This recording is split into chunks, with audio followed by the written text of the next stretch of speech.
Takže tu sa nachádzame pri veľkej stene všetkých tých, o ktorých aspoň vedia niektorí, že zomreli tu na tomto neslávnom pohrebisku. Iba niektorí z tých ľudí, ktorých pravdepodobne tu našli, niektorých príbuzní. Nachádzajú sa tu ľudia rôznych národností, Rusi, Ukrajinci,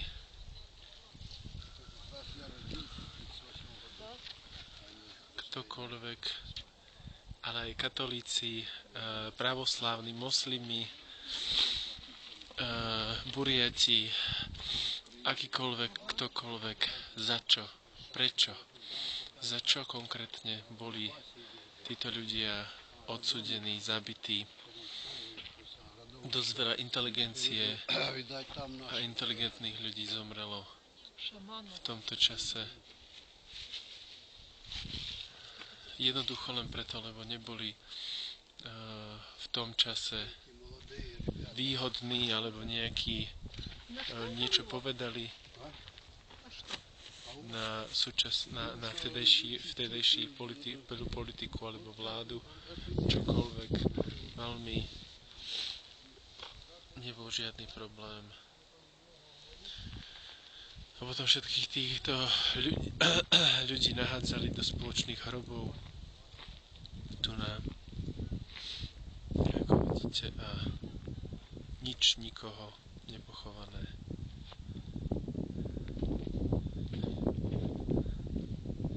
Takže otvorené to bolo v roku 1989, hĺbka 5 metrov, dĺžka 14,7 metra a šírka 3,5 metra.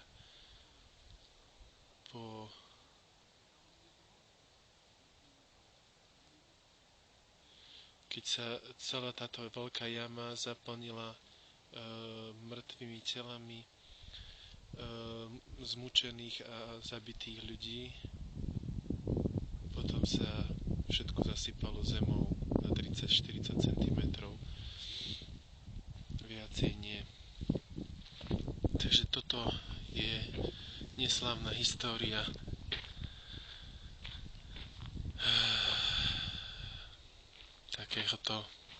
takých tých predošlých systémov, ktoré vládli kedysi v Rusku.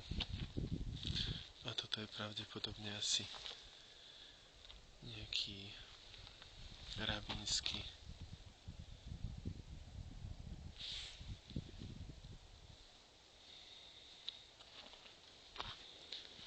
Takže ešte posledný pohľad.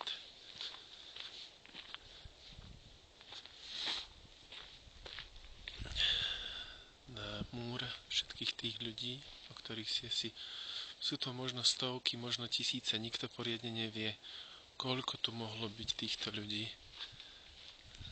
pochovaných, zabitých. Takže takáto veľká jama. Ešte sa miestami nachádzajú pamätné tabule. Takže tuto je ďalší, tam bol ten 14 metrový, teda 15 metrový a tuto je tiež otvorený v roku 1989, hĺbka 5 metrov, dĺžka 8,7 a šírka 5,4 metra, tiež na 30-40 cm, keď bol zaplnený tento hrob veľký, spoločný.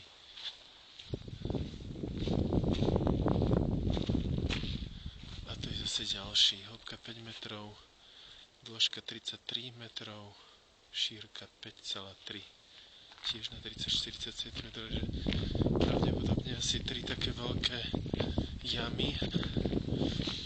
A ako vidíte, bolo toho dosť veľa. Takže kto vie, koľko tu bolo pochovaných ľudí, nachádza sa to nedaleko.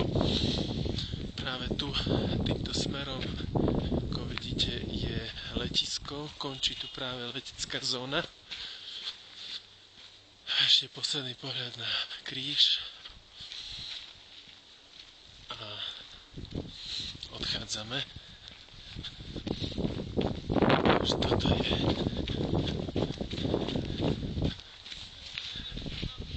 memoriál všetkým tým ľuďom, ktorí tu zomreli. A posledný pohľad ešte tu hore. Memoriál, pamätník histórii